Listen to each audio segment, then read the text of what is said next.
She baked for strangers in the subway with nothing but flour, kindness, and a broken heart. But one brutal night, when thugs attacked her stand, a silent figure stepped forward.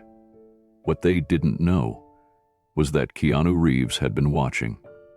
What he did next changed her life and the entire city forever. Before we continue this incredible story, let us know where you're watching from. If you enjoy stories like this, subscribe to the channel, because tomorrow we have another inspiring story you won't want to miss. The smell of cinnamon filled the narrow kitchen long before the sun rose. It mingled with the faint scent of cloves, nutmeg, and the quiet creak of aging floorboards beneath worn slippers. June Mathers, known in her neighborhood as Grandma June, was already on her feet before most alarms had rung across the city. She had long ago stopped needing a clock to tell her when to begin. She moved slowly, but with purpose. Her joints ached and her knees protested every step, but her hands, thin, veined, steady, moved with the rhythm of someone who had been baking not just for years, but for love. A cracked ceramic bowl sat on the counter, half full of banana bread batter. A dented baking tray already held neatly shaped balls of chocolate chip dough, arranged with care like little treasures, waiting for heat to make them whole. The oven told its own story. The door groaned when opened. The temperature dial had been long replaced with handwritten markings, and aluminum foil was pressed along the edges to trap in what little heat it could hold. A broken hinge had been replaced with a butter knife jammed in just right. It wasn't pretty, but it worked. Like June. The small kitchen was barely wide enough to turn around in, but every inch was used with care. Old spice jars sat on crooked shelves. A faded clock with no hands hung above the sink, more decorative than useful. The only thing that mattered here was instinct. When the dough felt right, when the crust turned golden, when the smell told her it was done. She moved from the oven to the counter and began packing. Banana bread wrapped in wax paper, oatmeal cookies tucked into plastic baggies, mini apple pies, still warm, placed gently in a wicker basket lined with a checkered cloth. Every treat was baked not just with skill, but with something deeper, a kind of love that only came from years of giving when there was little to give. She pulled out her old red wagon from beside the back door. Its wheels squeaked with every turn. The handle was wrapped in an old dish towel for comfort, the frame scratched and dented from use, but still strong, like her. She loaded the tins and baskets one by one, careful not to crush anything. Before leaving, June walked to her bedroom and picked up her coat. She paused in front of a small framed photo on the dresser. A young soldier stood beside her younger self, both of them grinning. She pressed 2 fingers to the glass. "Morning, Henry," she whispered. "Let's feed some hearts today." Then she opened the door and stepped out into the early light, the air crisp, the sky soft with pink and gold. The city hadn't yet stirred, but she was already on her way. The subway station sat 2 blocks from June's house, tucked beneath the concrete bones of the city like a forgotten artery. Each morning she made the walk slowly, the red wagon clattering behind her. Cars rushed past, indifferent. But a few familiar faces greeted her. An early shift nurse, a dog walker, a sanitation worker with a kind smile. They all knew her, even if they didn't know her name. The moment she reached the bottom of the steps, the air changed. It smelled like cold tile and rusted metal, with hints of oil and the distant burn of brake dust. But as she moved toward her spot on the main platform, the warmth of cinnamon and sugar began to reclaim the space. She set up her small folding table just to the right of the bench near track 2. It wobbled slightly on one leg, so she stuffed a paper napkin beneath it. Routine. She opened her baskets and began arranging the baked goods with quiet care. Oatmeal cookies in one tin, banana bread slices stacked neatly and wrapped in paper. The mini pies she placed last, golden crusts still flaking warm. She always saved the best for the children. The commuters trickled in as they always did. Most hurried past, earbuds in, coffee cups in hand. But others slowed when they saw her. A few regulars stopped by, dropping coins into her tip jar, an old mason jar with a faded sticker on the front that read, "Thank you for tasting kindness." "Morning, Grandma June," a transit officer said with a nod. "Good morning, sweetheart," she smiled, handing him a cookie wrapped in foil. Children waved from behind their mothers. A young woman paused, bought a pie, and whispered, "You're the only reason I get out of bed some days." June chuckled. "Then you'd better try the banana bread tomorrow. That one brings sunshine." She gave away more than she sold. Always had. A man in ragged clothes shuffled by. She handed him a cookie and a small carton of milk. No questions, no judgment. The boy sat on the far bench, maybe 10 or 11, hoodie pulled tight. He'd been watching her for days now, quiet, still. June noticed the bruises under his eye, the holes in his shoes. She walked over without a word, placed a muffin in his lap, and walked away. He didn't look up, but he held it tightly. As the morning passed, her table slowly emptied. She never left until it was bare, not because she needed the money, because someone, somewhere, always needed a cookie. By late morning, the platform cleared. June packed up her cart and started her walk home. Her shoulders slumped slightly, but her heart was full. No one asked where she went afterward. No one saw the cracked walls, the sagging pantry, the near-empty fridge waiting for her. They just knew the cookies came again the next morning. The walk back home always felt a little longer than the walk there. June's legs moved slower in the afternoon, her breath more shallow, the city's noise louder now that the morning's stillness had passed. The red wagon creaked with every uneven crack in the sidewalk. It was lighter now, mostly empty except for a single unsold scone she had saved for herself. She reached her porch and paused to rest one hand on the rail, gripping it tightly before pulling herself up the first step. The second step always groaned under her weight. She made a mental note to try and tighten the bolts again, though she knew she didn't have the tools or the strength. Inside, the house greeted her with silence. She set the cart down near the kitchen, pulled off her coat, and hung it on the back of the nearest chair. The oven's foil-wrapped door glinted softly in the afternoon sun. A small breeze slipped through the window above the sink. She closed it gently to keep the warmth in. Her pantry shelves were mostly bare. 2 cans of condensed milk, half a bag of flour, a bottle of imitation vanilla. The real stuff had been gone for months. She checked her fridge. No eggs, no butter. Just a slice of cheddar wrapped in wax paper and a pitcher of tap water. Still, she smiled. She reached into the cart, pulled out the last scone and warmed it in the oven, while the house filled once more with the scent of cinnamon and calm. She ate it at the table, alone but content. On the wall across from her hung a small wooden cross and a framed quote written in elegant cursive. "You have never really lived until you've done something for someone who can never repay you." She read it every day. She didn't know who wrote it, but she believed it with her whole heart. After lunch, June sat in her living room chair, an old green recliner patched with a denim square at the elbow. She leaned back, let the hum of the heater lull her into stillness, and closed her eyes. The city bustled outside her window, horns blaring, tires rolling, voices shouting. But in her home, there was only quiet. She would rise again before dawn. She would bake again. And she would walk those 2 blocks again to the subway with her squeaky red cart.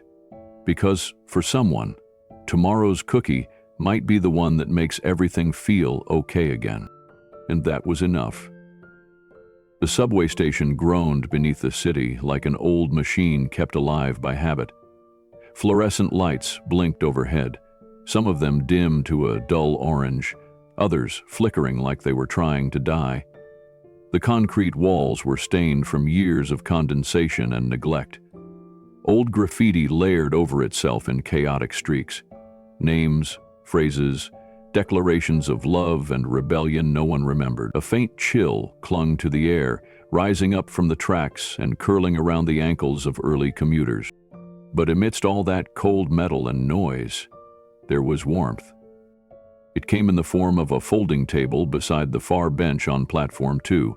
Covered with a faded floral cloth, it held neatly arranged baked goods, golden rolls, thick slices of banana bread, and little bags of sugar cookies with colored sprinkles. The scent alone stopped people in their tracks. But the woman behind the table, that's what made them stay. Grandma June sat wrapped in her long brown coat, a soft knit cap pulled down over her ears, and a thermos of tea at her side. Her hands were red from the morning's walk and the subway chill, but they moved steadily as she handed out treats and folded napkins. Her smile didn't seem to notice the cold. "Morning, Jerry," she called out as a man shuffled up, wearing a mismatched pair of gloves and a coat patched at the elbows. Jerry, a Vietnam vet who now lived in a nearby shelter, smiled back. "You saved me one, didn't you?" "I always do." June handed him a still warm roll, wrapped in foil, with extra butter. He took it gently, as if accepting something far more valuable than bread. "You're a saint." June chuckled. "No, I just bake like one." Nearby, a girl no older than 16 hovered by a column. Her hair was dyed neon pink, and her eyes darted between June's table and the people walking by. When she thought no one was looking, she reached out and snatched a cupcake from the edge of the display. June saw it, but she said nothing. Instead, she looked up just in time to meet the girl's eyes. And then she smiled and gave her a wink. The girl froze, unsure how to respond, but June simply nodded at her, as if to say, "It's all right." The girl disappeared down the stairs, cupcake in hand, shoulders pulled tight. June returned to folding napkins like it never happened. Across the platform, a figure stood quietly with a cup of tea in hand. Hood pulled low, sunglasses masking his eyes despite the dim lighting. He blended in, just another man among the morning shuffle. No one noticed him. And that's exactly how he preferred it. Keanu Reeves didn't ride the subway for appearances or nostalgia. He rode it for peace. Between film shoots, during downtime on location, he liked to be among real people, without filters, without handlers. The simplicity grounded him. That morning, he'd left the set early. Filming had been intense. Long hours, heavy scenes, the kind that lingered in your chest. He hadn't planned on stopping at this station, but something about the scent as the train doors opened drew him in. A warmth, unexpected and steady, that cut through the cold. He sipped his tea, leaning against a column, and watched. The woman at the table, she couldn't have been younger than 75, maybe 80. Her coat was worn, her boots scuffed, but her eyes sparkled like a street lamp over snow. She greeted each passerby with genuine kindness, never rushing, never asking for anything, only offering. Keanu watched as a little boy stepped forward with hesitant feet. He looked no older than 10 or 11. His clothes were mismatched, the kind picked from donation bins. His sneakers had holes near the toes. He didn't speak, just pointed at the tray of oatmeal cookies. June smiled softly. "You again," she said. "You've got good taste." She handed him the largest one without asking for payment, then reached into a side pocket of her cart and pulled out a small carton of chocolate milk. He accepted both silently, then took a seat on the bench nearby, turning slightly to keep her in view. He didn't eat right away. He just held the cookie in both hands like it was a fragile gift. Keanu's eyes lingered on the boy. He'd seen kids like that before. The kind who survive by disappearing into corners. The kind who don't ask for help because the world taught them early that help usually came with strings. But the way the woman treated him, no pity, no charity, just kindness, that meant something. Keanu took another sip of tea and continued watching. There were no cameras, no speeches, just quiet goodness offered again and again. And in a city where people often rushed past one another without looking, that kind of thing stuck with you. June's stand remained a beacon in the middle of the station's gray world. Beneath cracked tiles and humming pipes, people slowed when they reached her table. A few bought something, most didn't. But even the ones who had no money left with something warm in their hands or hearts. Keanu stayed longer than he expected. He checked his watch once, realizing he was already running behind, but didn't move. His tea had gone cold. Still, he didn't leave. The boy, still sitting on the bench, had started nibbling the edge of the cookie. He held it carefully, as if trying to make it last. June glanced at him now and then, not hovering, just keeping him in the orbit of her care. She knew he wouldn't speak. Not yet. But one day he might. When he was ready. Keanu saw the way her hand trembled slightly when she poured tea into a paper cup. The way she leaned on her cane just a little harder as the hours wore on. But her smile never faltered. Even when she was tired. Even when she packed her cart with what little remained and tugged the squeaky wheels behind her, back toward the street. The boy, Denny, as June would later come to call him, followed from a distance. Not too close, just enough to stay near. Keanu waited until she was out of sight. Then he turned to the nearby vendor and bought a second cup of tea. This time he added honey. The vendor, a middle-aged man with a chipped tooth, handed it over and said, "You see her every day too?" "Just started," Keanu replied. "She's been here for years, never misses a morning." Keanu nodded and looked down the tunnel where June had vanished. "She's something else," the vendor said, shaking his head with a kind of admiration that couldn't be faked. "Gives more than she gets. Not many like her anymore." Keanu looked back toward the bench where the boy still sat. He was staring at the space June had just left, clutching the empty milk carton like it was worth something. Without another word, Keanu left the station, walking into the rising light of the city above. But her presence lingered in his mind. The way she moved, the way she saw people, the way she gave without expecting anything in return. He didn't know her name, but something told him he would be back tomorrow. Morning came the same way it always did in Grandma June's house, with the scent of rising dough and the scratch of her slippers moving across the linoleum floor. She stood in her kitchen, folding the edges of pie crust with care, the same way she had for decades. Her fingers were slower now, more deliberate, but still precise. The kitchen was old, but spotless. Her tea kettle hummed quietly behind her. Above the stove hung a photo of her late husband, Henry, smiling in uniform, the edges of the frame worn soft by time and steam.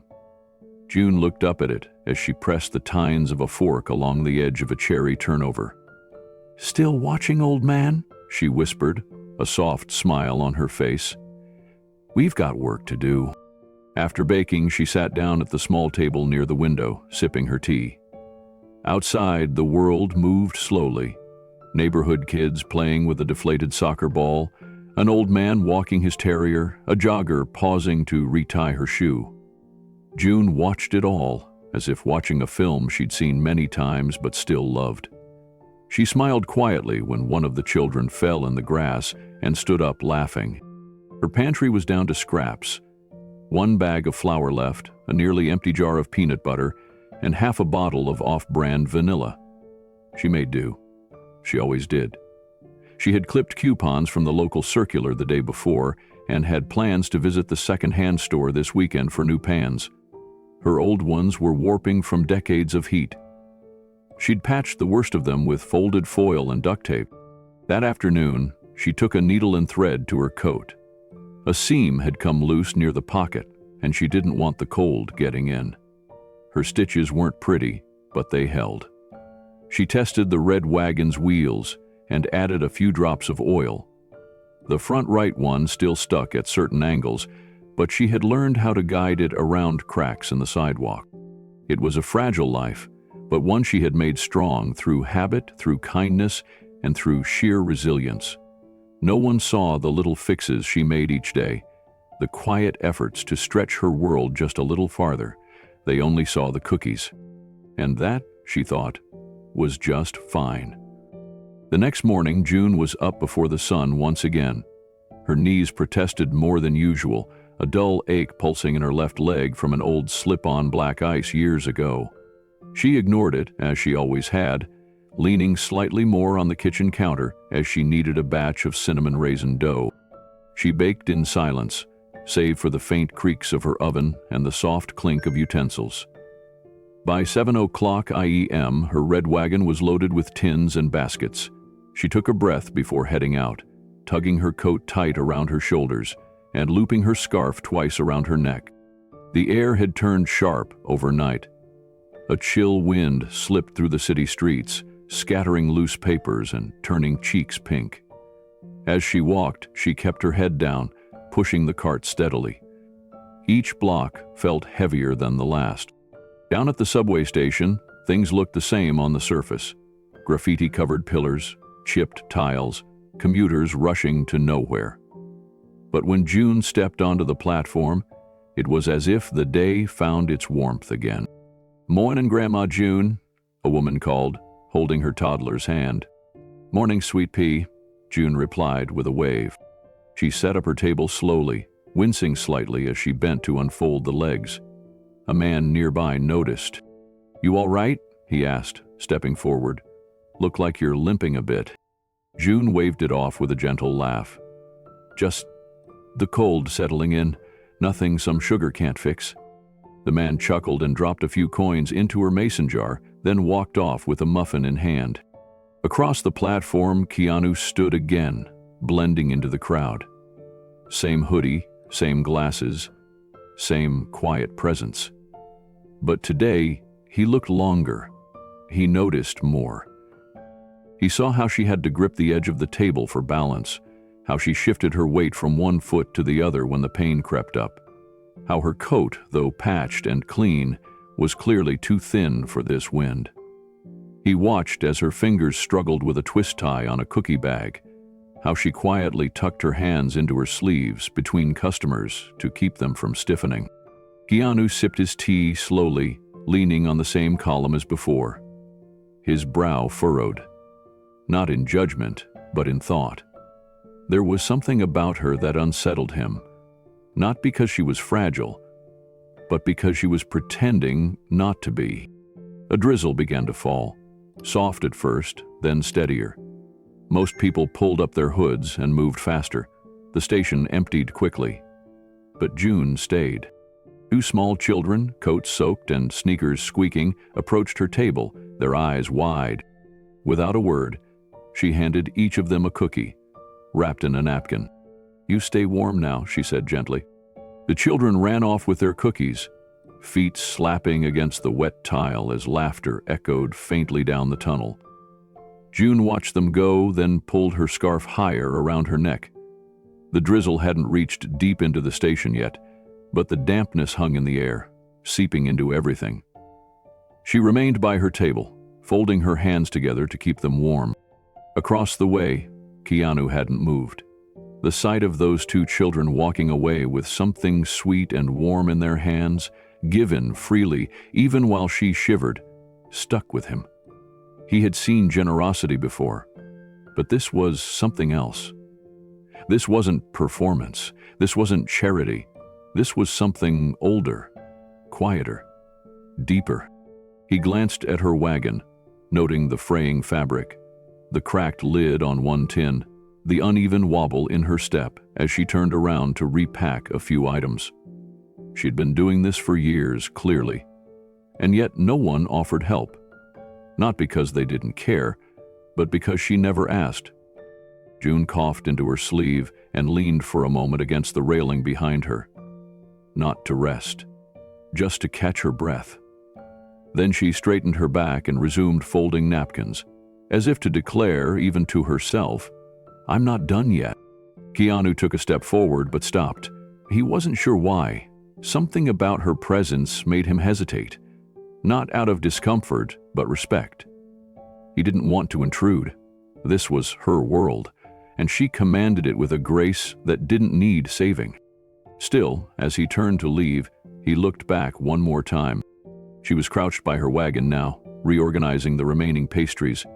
Her scarf had slipped from her shoulder, her fingers red from cold, but she kept working. He walked up the stairs, his mind heavier than when he'd arrived. Something about her stillness, her strength, her quiet way of giving, had lodged itself deep in his thoughts. That night, June returned home with only 2 scones left. She placed them carefully into a tin and set them aside for tomorrow. Then she hung her coat on the back of the chair and sat at the table with a cup of tea. Outside her window, the rain continued to fall. The street lamps buzzed in the darkness, and somewhere in the city, a man who had watched her from the shadows was now sitting in silence, wondering what it might look like if the world finally noticed to people who never asked to be seen. The platform echoed in a different way that night. It was later than June usually stayed, but she had taken her time packing, hoping to sell the last few scones before heading home. The station had grown quieter than usual. The crowd had thinned. The normal rhythm of people moving with purpose was gone, replaced by long pauses and shadowed corners. The overhead lights flickered intermittently. One had gone completely dark near the end of the platform. A maintenance worker had left behind an orange cone days ago, but no one seemed in a hurry to fix it. June's table still stood, though half-packed. A tin of oatmeal raisin cookies sat near the edge, covered loosely with foil. Her cart was nearly loaded, but she'd paused to catch her breath. The cold air had seeped into her bones, and her hip ached more than it had in weeks. She heard them before she saw them. Footsteps, fast, heavy, and careless. Voices bouncing off the tiled walls, laced with laughter that didn't carry joy. 4 teenagers emerged from the stairwell, their faces shadowed by dark hoodies, hands jammed into their pockets. June stiffened instinctively. They moved with a kind of reckless energy, knocking over an empty trash can as they entered. One of them, tall, broad-shouldered, with a scar across his eyebrow, locked eyes with June first. Well, he said, grinning. Subway Grandma's still here." Another boy laughed and jogged ahead, kicking a nearby crate until it hit the wall. The third walked up to her cart and tapped it with the toe of his shoe. June held her ground. "It's late. You should head home." The fourth boy, younger than the rest but trying to fit in, snatched a cookie from the table and took a bite with exaggerated disrespect. June stepped forward gently, hands out. "Please, don't touch those. They're not for you." Scarborough reached for the tin of cookies and lifted it slowly, eyeing her. "You sell this junk or just give it away like some kind of charity case?" "It's not junk," she said quietly, "and I don't ask for anything." "Well, that's stupid," he said, and turned to drop the tin to the ground. "No, please." June reached out to stop him. Her fingers brushed the edge of the tin.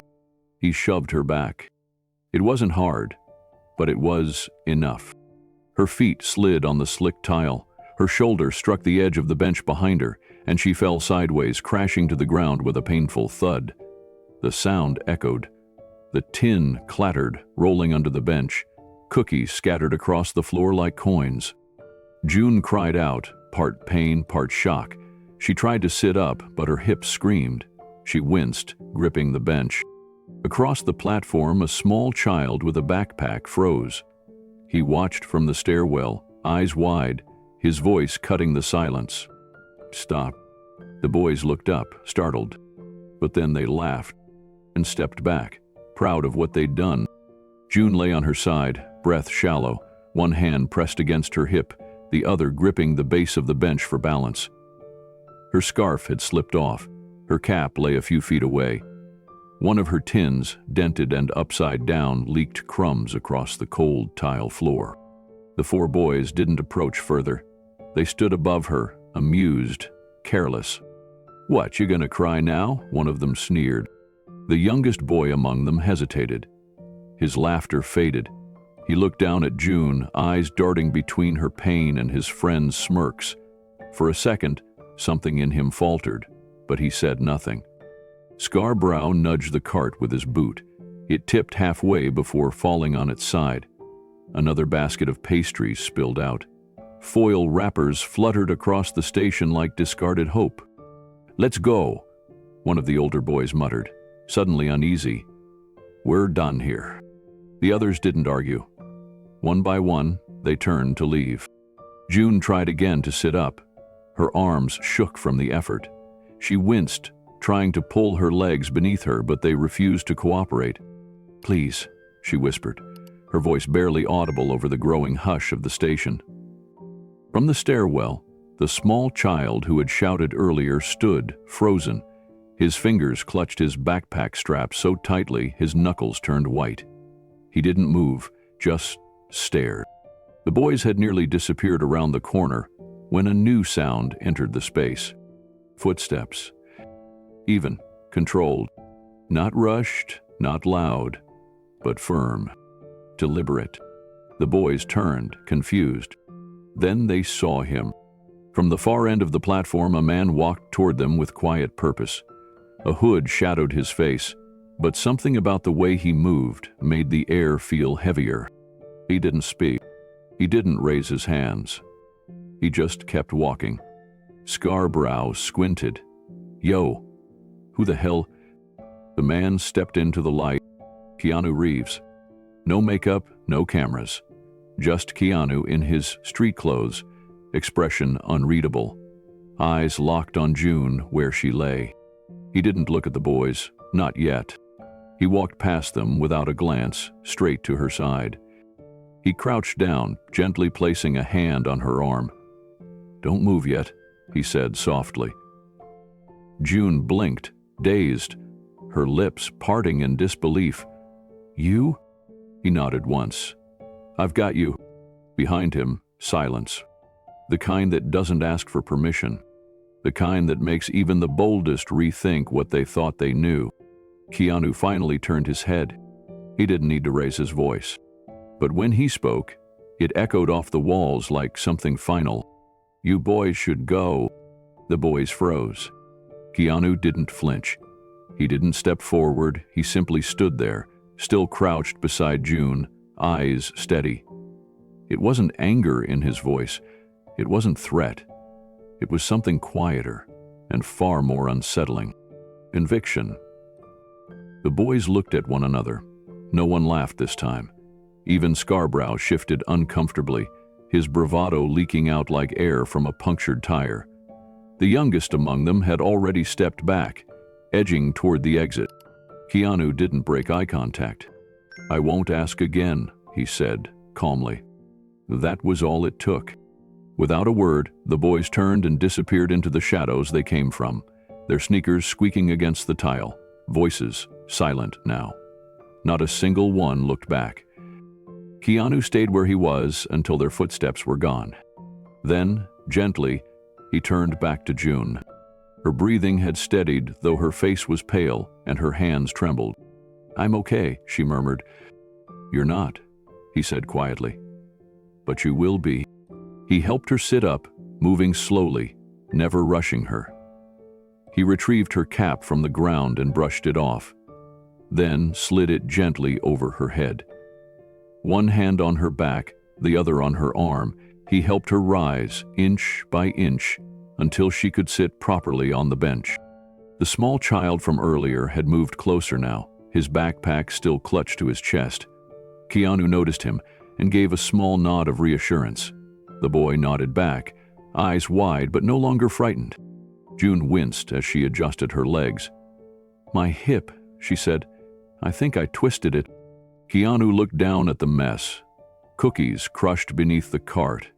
Tins scattered. The red wagon tipped on its side. He said nothing. He didn't need to. The silence said enough. Then he turned back to her. "Can you stand with help?"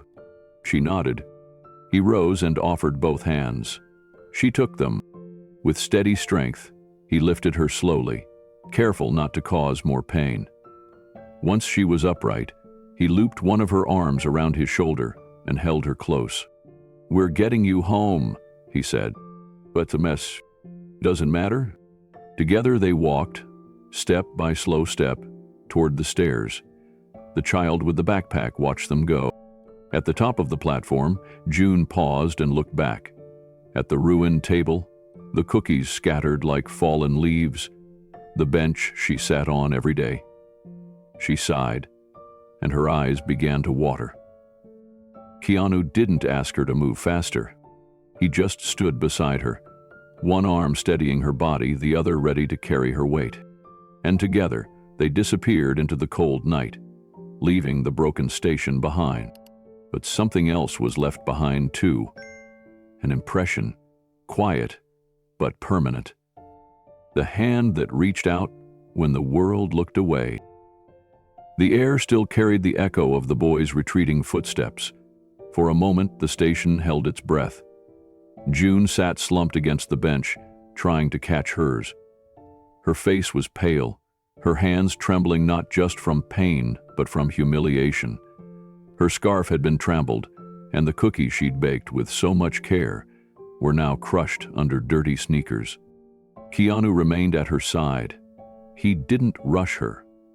He didn't say much at all. "I'm sorry," she said, after a long pause, barely able to lift her eyes from the floor. "I should have left earlier. I should have packed up before it got dark." He looked at her gently. "You don't have to be sorry. None of this was your fault." June winced as she tried to adjust herself upright on the bench. "I've never had that happen before, not like that." Keanu knelt beside her, eyes level with hers. "Can I help you up?" She hesitated, then nodded slowly. His hands were warm and steady as he helped her rise, guiding her movements with patience and care. June clutched his arm for balance, breathing through the pain in her hip. Once she was upright, he kept an arm around her back as she tested her footing. The table was knocked sideways. One of the legs snapped completely off. The red wagon lay tipped on its side, one wheel now bent. Cookie tins were strewn across the tiles, their contents broken and scattered. Crumbs had gathered in the cracks between the platform stones. Keanu glanced at the mess, then crouched again to begin collecting the pieces. "You don't have to," June started. But he was already lifting the dented lids, placing broken cookies back in their tins. He gathered each basket, brushed off wrappers, and placed what he could salvage back into the wagon, now set upright but dragging slightly due to the twisted wheel.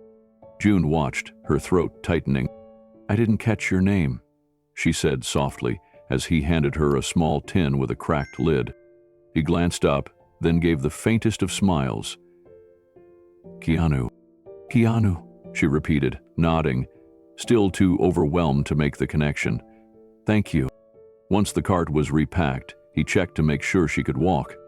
"I'm okay," she said, though her face said otherwise. He offered his arm again. This time she took it without hesitation. They walked slowly, one step at a time, with June leaning into Keanu's steady frame, and the red wagon squeaking behind them like an old friend trying to keep up. The streets were quieter now, the sky a deep indigo with stars beginning to prick through the dusk. Every few steps, June winced and paused, and Keanu waited silently until she was ready to move again. She didn't speak much, but her breathing softened as the walk continued. It wasn't just the pain. It was the silence he gave her. Not rushed, not filled with questions, just the presence of someone who didn't turn away. At the corner of her street, she gave a slight tug to steer them left. "Just down there," she said. "That little house with the green door." Keanu nodded. The front steps were crooked and small, but she climbed them with care, using the rail and his arm as support. When they reached the porch, he helped her ease into the chair near the door, while he went back to pull the wagon up over the last step. Inside, the house was dim, the porch light flickered, and the front door stuck slightly before giving way with a push. He helped her inside, where the warm scent of cinnamon and sugar still clung faintly to the air, even in the quiet. "Kitchen's that way," she said, pointing. "You can set the tins on the table." Keanu did, careful not to disturb the arrangement she had left that morning. The folded napkins, the teacup near the window, the jar of homemade jam beside the sink. When he turned around, June was standing in the doorway, leaning heavily on the frame. "I'm sorry," she whispered. He frowned. For what? For making a scene, for being a burden, for needing help. He stepped toward her, voice low but steady. "You didn't make a scene. And you're not a burden." Her eyes shimmered, and she looked away. "I've just never had anyone walk me home before, not since Henry." Keanu glanced at the photo above the stove, the smiling man in uniform. "Your husband?" She nodded. "Gone 10 years now." There was a pause. Then Keanu said, "He'd be proud of you. For the way you show up every day. For the way you give." She didn't reply. She didn't have to. She sank slowly into the chair near the window, her body tired, her spirit quiet. Keanu sat across from her. Neither of them spoke. For once, the silence didn't need filling. June reached for the teacup near the windowsill, but her hand trembled too much to hold it steady. Keanu noticed and rose without a word. He poured hot water from the kettle, still sitting warm on the stove, added a pinch of dried lemon balm from the jar beside it, and set the cup down gently in front of her. She wrapped both hands around it, letting the warmth seep into her fingers. "I don't usually let people in," she said after a moment. "I've lived alone for so long, I forget how to make space for anyone." Keanu nodded, his voice calm. "You don't need to know how. You just did."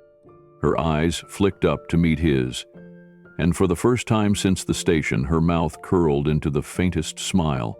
"You're kind, but you don't have to stay. I'll be all right." "I'm sure you will," he said. "But you shouldn't have to be." Outside, the wind picked up slightly, rattling the loose shutters.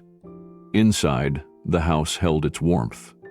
On the counter, a single cookie sat in a cracked tin, one that had survived the night's chaos. Keanu picked it up, examined the golden surface, then broke it in half and handed one piece to her. "Best cookie I've ever had," he said after the first bite. She chuckled, the sound small but real. "You're a terrible liar." "Maybe," he replied, "but not about this." They sat there for a while, the tea cooling slowly, the night wrapping around them like a blanket neither of them expected. June, exhausted but grateful, leaned back in her chair, watching the man across from her with quiet curiosity. She still didn't realize who he was, not really. She'd heard the name, of course, everyone had, but that wasn't what mattered. He hadn't come in like a celebrity. He hadn't used his name or power. He'd come in like a person, calm, kind, and willing to help. When he finally stood, she tried to follow, but he motioned gently for her to rest. "Get some sleep.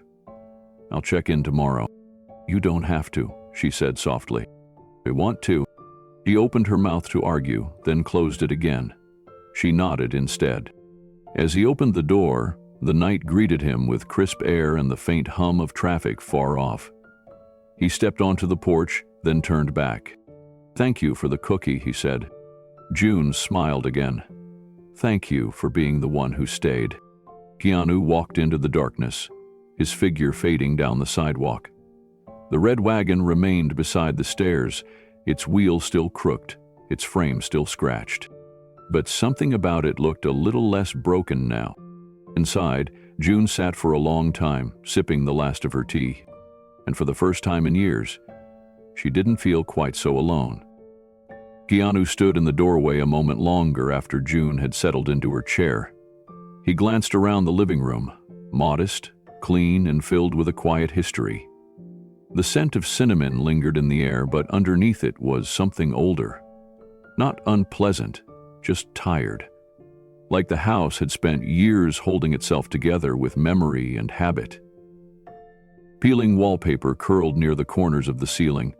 A small lamp flickered softly on a side table, casting gentle shadows against framed photographs on the mantel above a gas heater.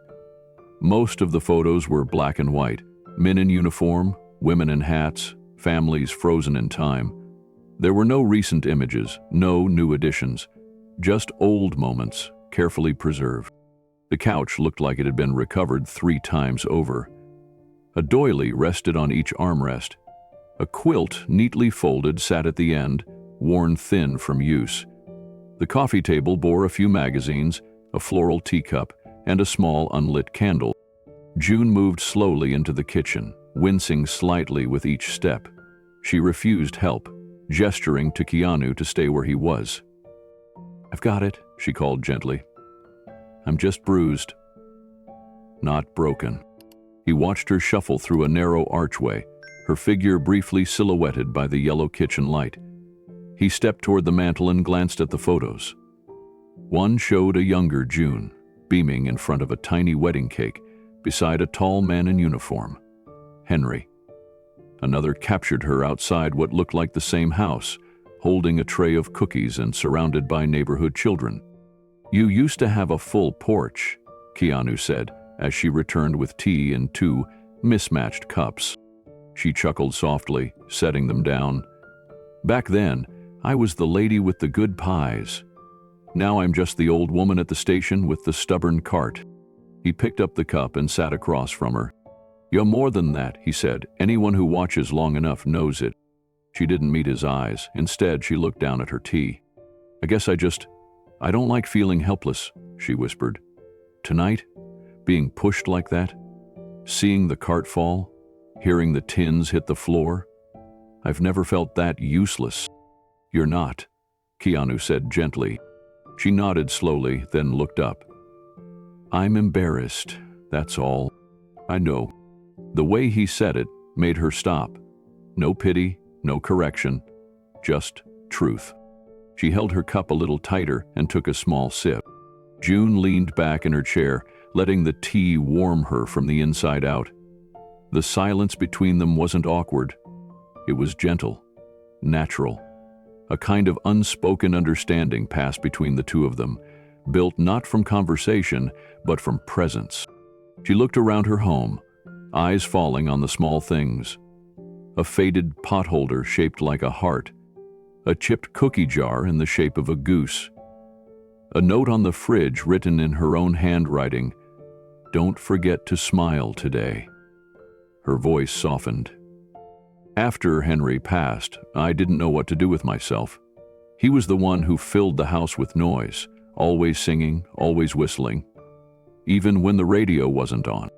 She smiled to herself and took another sip. "Making was the only thing that felt normal. I didn't have kids. It just never happened for us. But I always loved feeding people. It felt close, like I could still give something." Keanu listened, nodding slowly. "Dough. I started small. A few cookies here, a few muffins there. Brought them to the bus stop down the street. Then to the shelter. Eventually I found the subway." She looked up at him now, her expression clear. "I didn't do it to be noble. I did it to stay human." He let her words settle before speaking. "That's exactly what makes it noble." She shook her head slightly. "No, I just didn't want to be forgotten. I figured if I gave enough, maybe I'd leave something behind that mattered." "You already have." June smiled again, softer this time. "Most people don't see it that way." "They're not looking close enough," he replied. The lamp beside them buzzed faintly, the bulb flickering once more before steadying. Keanu stood and wandered back into the kitchen. On the counter, he noticed a stack of old recipe cards, written in curling cursive, stained from years of flour and butter. One had a small sticky note attached, "For the good days only." He smiled. June joined him at the doorway, leaning on the frame. "That one's the caramel toffee cheesecake, Henry's favorite. I only bake it when the world feels right." Keanu turned to her. "What would it take for the world to feel right again?" She was quiet for a moment. "I'm not sure, but I'd know it by the smell." They both laughed gently, and in that moment, the tiredness between them lifted, just slightly. Later that night, After the tea had cooled and June had gently insisted he get home before the rain started again, Keanu stepped out onto her porch. The street was quiet. Only the hush of wind through trees and the soft hum of a distant street lamp buzzing through the silence. He looked back once. June stood in the doorway with one hand on the frame, her figure backlit by the warm kitchen light. She gave a tired but grateful smile. "Thank you again," she said. "You don't owe me anything," he replied. "I know. That's why it means more." Keanu nodded once and turned to go. The red wagon sat beside the porch, its bent wheel resting awkwardly in the grass. He paused, then walked past it with a mental note already forming. Back at his apartment, he showered and changed into a t-shirt and sweatpants. He moved quietly around the space. Sleek, minimalist, clean. It was a different world from June's, and somehow that made her home feel even more real. He sat down on his couch, a book resting untouched beside him. The television remained off. The only light came from the desk lamp in the corner. But sleep wouldn't come. He picked up his phone and began scrolling through his contacts. Names of agents, friends, crew members, foundations, nonprofits. Each one tied to a chapter of his life that felt farther from the quiet conversation he'd just left behind. Then he stopped on one name. He stared at it. His thumb hovered over the call button. It was an old friend, someone he hadn't spoken to in months, someone who owed him a favor, someone who might be able to help in ways that mattered. He tapped the message icon instead and began to type. "I've met someone you need to hear about. Not famous, not wealthy, but unforgettable. Call me when you can." He hit send and placed the phone on the table. Leaning back, he let out a long breath. June's words replayed in his head. I just didn't want to be forgotten. In a city built on speed, ego, and noise, one woman in a fraying coat had reminded him of the simplest truth, that the smallest acts of love were the ones people remembered longest. As the rain began to fall again, soft and steady against his window, Keanu stared into the dark, thinking about a house filled with silence, the smell of cinnamon, and a woman who kept feeding the world, one cookie at a time. And he knew he wasn't done helping her yet. June woke before sunrise, as she always did, but this morning something felt different. Her hips still ached, though less sharply than the night before. The memory of the fall flickered in her joints, but she was stubborn. She'd made it through worse. With slow movements, she pulled on her patched robe and shuffled toward the front door. Her routine rarely changed, even when pain lingered. But what she found on the porch stopped her cold. A large woven basket sat by the steps, neatly covered with a clean towel. June knelt slowly and lifted the corner. Inside was a bag of fine flour, a carton of fresh brown eggs, a glass bottle of real vanilla extract, the expensive kind she hadn't used in years. Beside it were sealed bags of sugar, brown and white. Tucked into the edge was a note on a small folded card. "You are not forgotten." Her hand flew to her mouth. She stood slowly, clutching the basket to her chest. As she turned to bring it inside, she heard footsteps behind her on the walkway. She looked up. Keanu stood there, holding a brand new collapsible stand wrapped in protective plastic. He gave her a sheepish smile. "Thought you could use something sturdier." June blinked quickly, trying to keep her tears from falling. I can't repay you." "You already have," he said. She stepped forward, placed the basket down gently, and opened her arms. He accepted the hug, surprised by her strength. They stood like that for a quiet moment, until the light of morning began to stretch across the sidewalk and peek through the curtains of her living room. "I wasn't sure I'd bake today," she said, voice unsteady. "Then don't think of it as today," he replied. "Just bake for this moment." June looked down at the basket again, her fingers brushing the edge of the vanilla bottle. "It's been so long since I had ingredients like this." "You deserve better than scraps," Keanu said. "Everyone does." The weight of those words sank into her slowly, like warmth after a long freeze. And then she smiled. I guess I better preheat the oven? By mid-morning, the scent of rising dough filled June's kitchen like a quiet hymn. Her hip still throbbed, but she moved with new purpose. The eggs were fresher than anything she'd used in years. The vanilla, when uncorked, filled the air with a deep, rich sweetness that nearly brought her to tears again. She used it sparingly, but reverently, adding it to the batter for her signature banana bread, the one Henry used to brag about to strangers. Outside, the sun cut through the earlier clouds, casting a soft gold over the sidewalk. Keanu waited near the steps, the new collapsible stand already assembled. It was sleek, with a wide surface, sturdy legs, and even a side hook for her small baskets. He wiped it down with a clean cloth and glanced up as the door creaked open. June emerged with her tins carefully balanced in a cloth-covered crate, cheeks pink from the oven's heat.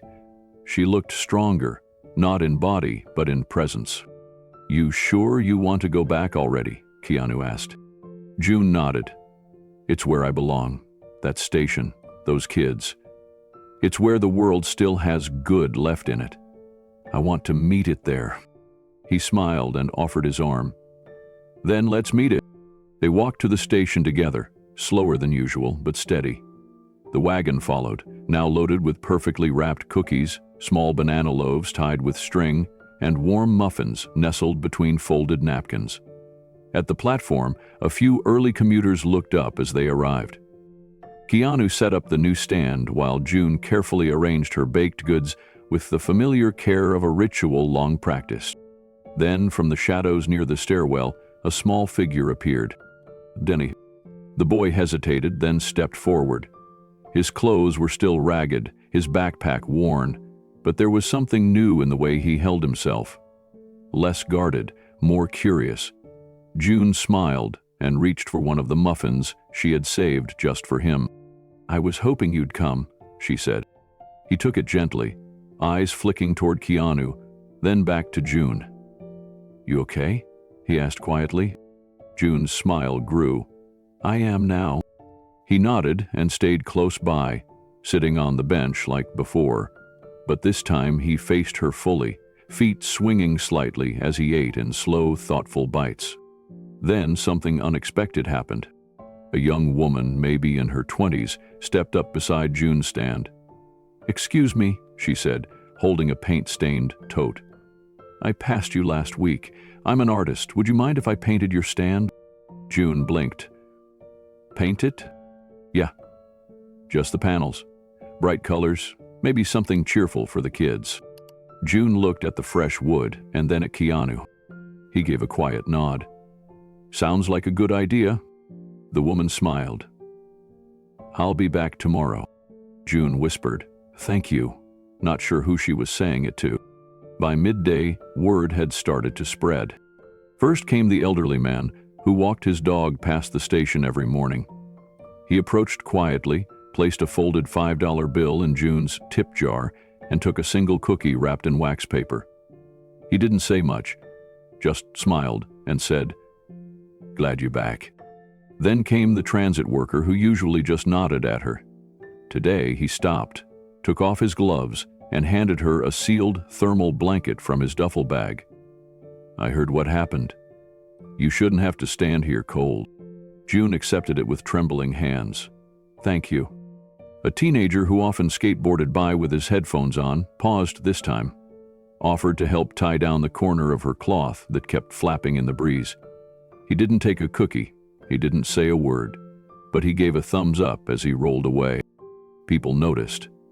Not because Keanu said anything. He remained in the background, never drawing attention to himself, just helping lift baskets, fetching tea, watching quietly from the shadows of the platform.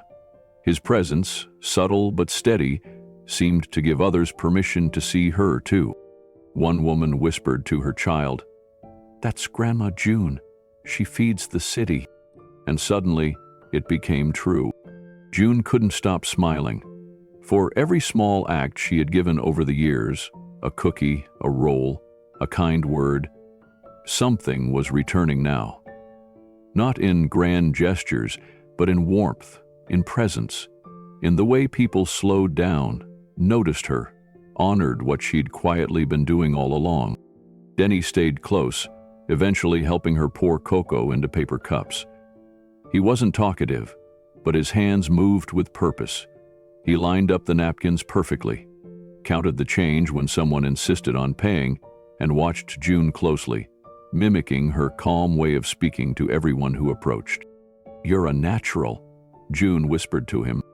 He blushed and looked away, but didn't stop working. At one point, she caught Keanu watching the two of them from a distance. He wasn't smiling, not exactly, but his expression held something deeper. Satisfaction. Maybe even hope. When the day came to a close, the last loaf of banana bread gone, June turned to Keanu as she began to pack the cart. "I don't know what you did," she said quietly, "but something changed today." "I didn't do anything," he replied. "You did." She paused. "I thought I was invisible." "You were never invisible," he said. "You were just the only one shining in a place people had stopped looking." June looked at her new stand, her full tip jar, the fresh thermal blanket tucked around her ankles. She looked at Denny, folding napkins for the next morning. And she looked at Keanu, this quiet stranger who never made it about him. Tears welled again, but this time she didn't hide them. "I'm going to keep baking," she said, "as long as I have breath." Keanu nodded. "Then we'll keep showing up." The next morning, Keanu took a different route. Instead of heading straight to the station, he walked through a quiet corner of the neighborhood a few blocks from June's home. There, nestled between a shuttered laundromat and a forgotten bookstore, sat an old cafe space. The windows were clouded with dust. A hand-painted sign still clung to the glass. "Maple and Hearth. Home-baked. Heart-made." It had been dark since the pandemic swept through the city. He stood outside for a while, just staring. The place had once been full of light and laughter. Keanu had stopped there during filming years ago, in simpler times. He remembered the owner, a wiry, fast-talking woman with a thick braid and a stronger heart. Her name was Rosa. He pulled out his phone and dialed. "Keanu?" Rosa's voice was surprised, warm. "Haven't heard from you in a while." "Hey, Rosa, I'm standing outside your cafe." She laughed on the other end. "Tell me you're not about to offer to buy it." "No, I'm asking if I can borrow it." There was a pause. "Why?" "Because there's someone who's been baking for this city long before anyone noticed. And I think she deserves a real kitchen." Rosa grew quiet. "Is she any good?" "The best." He could hear her smile over the phone. "Come by tonight, let's talk." That evening, over coffee and memories, Rosa agreed. "I've been waiting for the right person," she said, running her hand over the old counter. "Not to reopen for profit, but to reopen with purpose." Keanu told her everything. About June, the subway, the cart, the cookies, the boys, the kindness, all of it. Rosa listened, nodding slowly. "All right," she said. "Let's give her a bakery." The next morning, Keanu returned to the station. June was already setting up, her new stand bright with fresh paint from the young artist. Denny stood beside her, unfolding the cloth. The two of them were like clockwork now. Different, but synchronized. Keanu waited until the rush of customers slowed, then walked over with his hands in his coat pockets. "I have an idea," he said simply. June looked up from a tray of muffins. "Oh, there's a cafe down on Marigold.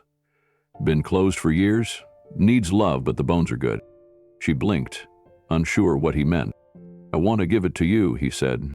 She dropped the napkin she was folding. "Me? You'd have a real kitchen. A space to teach. No more carts, no more freezing train stations." June's eyes filled. "That's... Keanu, that's too much." "It's not," he said softly. "It's exactly right." June stared at him, overwhelmed. Her lips parted, but the words didn't come. "I'm too old for storefronts," she said at last, her voice quiet. "I wouldn't even know where to start. Licenses, permits, ovens that don't wheeze when you open them. I've baked with duct tape, Keanu." He smiled gently. "That's exactly why you deserve better." She shook her head slowly, eyes drifting toward her stand, toward Denny counting quarters into a jar. "I don't want to lose this. These faces. This corner." "You won't," he said. "This is yours. That cafe is just another way to feed them." She looked at him, tears rising.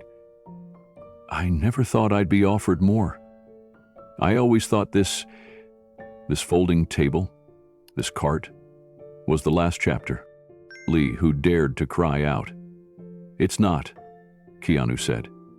"You're not done feeding souls." June laughed softly, covering her mouth. "Lord, I don't even know how to run a bakery." "You already do," he replied. "You've been doing it with less than most people have." She turned back to the muffins she had arranged, each one topped with a small swirl of sugar she always traced with her fingertip. She stared at them like they were little lives she'd sent into the world. Then she looked up. "Okay, I'll do it." Keanu's shoulders dropped slightly, a quiet release of breath. "Yeah, but on one condition," she added, standing straighter. "I want to keep the name Grandma's Table. If this is happening, it's not going to be fancy. I want kids to walk in with wet shoes and no shame." "You've got it." That afternoon, Rosa met them at the old cafe space. June stood at the threshold, hand trembling as she opened the door. Dust motes danced in the sunlight that filtered through the front windows. The countertops were still sturdy, the shelves untouched. She stepped inside and just breathed. The air was stale, but the layout felt like memory. She ran her hand across the front counter, paused near a sink still fitted with a soap dispenser shaped like a smiling cat. Her laugh echoed against the bare walls. "It's bigger than I imagined," she said. Denny trailed in behind her and whistled low. "Well, you'll be my helper," she told him. He smiled without hesitation. "Okay." Rosa handed June a ring of keys. "Let's get this place ready. You tell us what you need, we'll handle the rest." For a moment, June didn't move. She just stood in the middle of the room, surrounded by nothing but possibility. Then she whispered, "Let's bake this place back to life." The renovation began the very next day. Keanu showed up early with a thermos of hot tea and a printed checklist tucked under his arm. Rosa arrived with a local handyman named Pete, who had gray hair, a laugh like gravel, and a heart as soft as whipped cream. Within hours, dust cloths were yanked down, windows scrubbed, and the old cafe began to breathe again. June stood by the front windows, watching light fill the space as if it had waited patiently all these years just to be useful again. She wore an apron even though there was nothing yet to bake. An old instinct, like a baker's armor. Denny swept the floors in proud, uneven strokes, a little too eager with the broom, but determined nonetheless. "Paint first," Rosa declared, clapping her hands. "Warm colors, cinnamon walls, sunshine trim." Pete chuckled. "I'll see what I can do." June wandered into the kitchen. The old ovens had rusted but weren't beyond saving. The counters were stained but solid. The sink leaked, but only at a drip. She touched everything like it was sacred. In a way, it was. A volunteer sign-up sheet went live on the community board that evening. By morning, the slots were full. One by one, neighbors began to stop by, dropping off spare tiles, curtains, secondhand mixers. A young barista offered to donate an espresso machine. An electrician fixed the wiring for free. Even the subway officer who'd taken cookies from June brought in a box of unused plates from his sister's closed restaurant. Rosa handled the permits. Keanu paid the fees quietly, slipping checks into folders when no one was looking. June only found out when she tried to reimburse someone and was told, already covered. By the end of the week, the walls gleamed with color, the smell of fresh paint mixed with a distant memory of sugar and clove, like a ghost of what the place would soon become again. June stood in the doorway one evening as the sun dipped behind the buildings. She looked out at the street, her street, and felt something rise in her chest that she hadn't felt in years. Hope? Keanu joined her there, leaning against the frame. "You doing okay?" he asked. "I don't know," she said honestly. "But I think I'm starting to believe in the next thing again." He nodded. "Good." She looked up at him. "I don't think I ever thanked you properly." "You did?" he said. "You just don't remember." And maybe that was true, because sometimes the real thanks was in a smile offered freely, a cookie given without asking, or the look of a woman standing in a doorway, finally daring to imagine what tomorrow might taste like. Construction moved forward quickly, but between the hammering, sanding, and painting, there were moments of stillness that meant more than any renovation ever could. On one such afternoon, Keanu showed up early, as he often did, with 2 cups of tea in hand. June was already inside, sitting on a stool near the prep counter. Sunlight filtered through the newly cleaned windows, casting warm rays across the fresh tile. The scent of sawdust still lingered in the air, but it was being overtaken by something softer. Cinnamon, clove, and something more intangible. Peace. "Morning," Keanu said, setting her cup down. June nodded, her apron already on. She pulled a small notebook from her tote bag and opened it carefully, the pages worn and stained, the cover curling at the edges. "This one's from when I was 22, she said, smiling at the messy cursive. "I was trying to get the balance right for peach cobbler. Henry kept insisting I needed more nutmeg. I thought he was crazy." Keanu leaned in, studying the page. "So who won?" She chuckled. "He did. I never admitted it out loud, though. I still tell people it's my recipe." She flipped to another page, this one older. The ink had faded in places, but the title at the top still read clearly, "Bread for Good Days." "I used to make this on Sundays," she said, "when Henry was still strong enough to sit at the table and play the harmonica while it baked." Keanu smiled. "He sounds like he was something special." "El was," she said softly. "We used to dream of opening a bakery together. Had a whole list of names. Second Rise, the Sweet Bench. Once we even thought of calling it Half-Baked, just to make people laugh." "What stopped you?" Her smile faded slightly. "He got sick too soon. The kind of sick that doesn't wait." Keanu was quiet for a moment. "So I baked, anyway," she said. "Because love needs somewhere to go." The words hung there, not heavy but full, like warm steam rising from a cooling pie. He looked at her with a softness that didn't need words. He understood. June gently turned another page, her fingers brushing the corner like it was fragile glass. "This place," she said, "it's not just about bread. It's about memory, about keeping something alive that tried to die with him." Keanu nodded. "And it will, because you are." They sat in silence for a while, sipping tea and reading old recipes, letting the past settle into the present like an ingredient finally given the time to rise.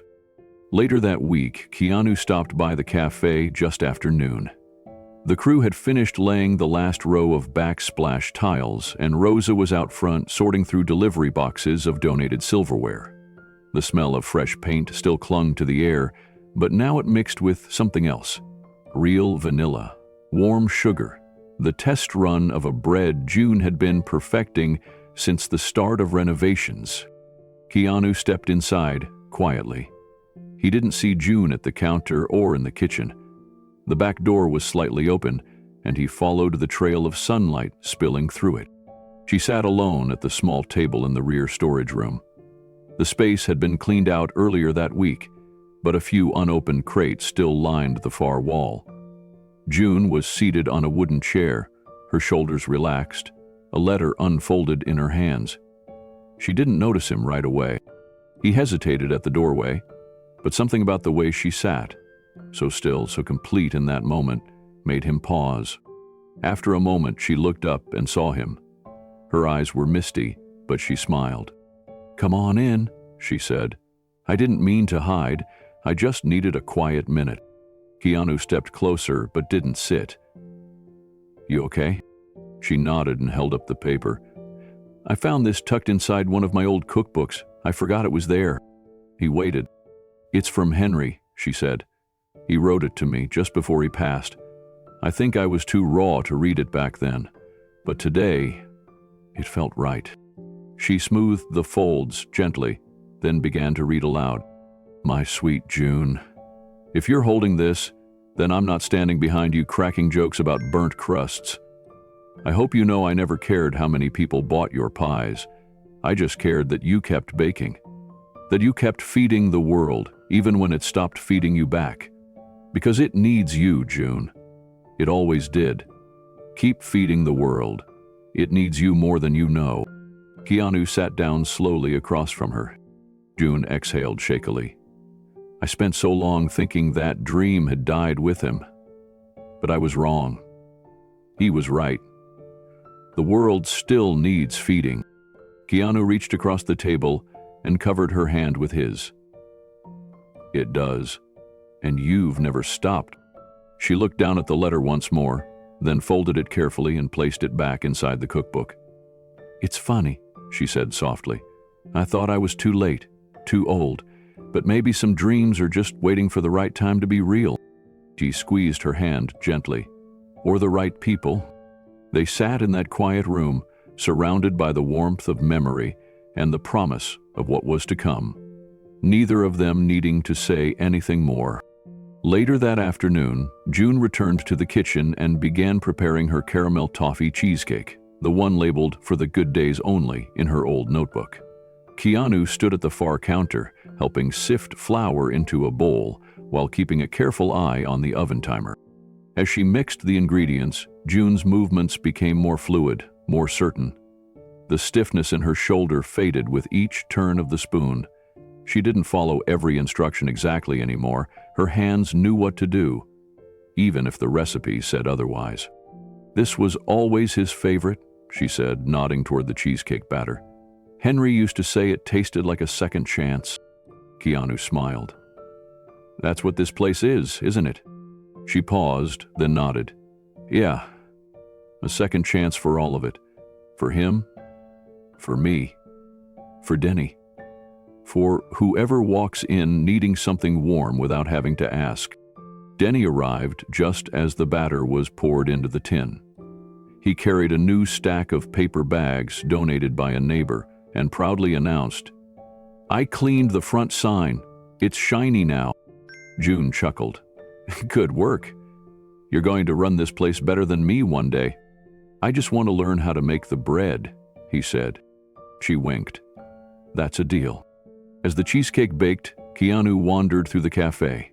He ran his fingers lightly over the polished counter, past the window where the morning light now fell perfectly, and stood under the chalkboard that would soon list specials. Items made with heart more than price in mind. There was peace here now, and the kind of purpose that didn't demand attention, only authenticity. He turned back toward the kitchen just in time to see June hanging something on the wall, a framed black and white photo of her and Henry, taken outside a small bakery they once visited on a road trip. She looked at it for a long moment, then whispered, "He would have loved this." Keanu stepped beside her. "He'd be proud." June turned to him. "Thank you for seeing something in me, when I thought I was just background." "You've always been center stage," he said. "The rest of us just didn't know how to look." The oven dinged. She smiled.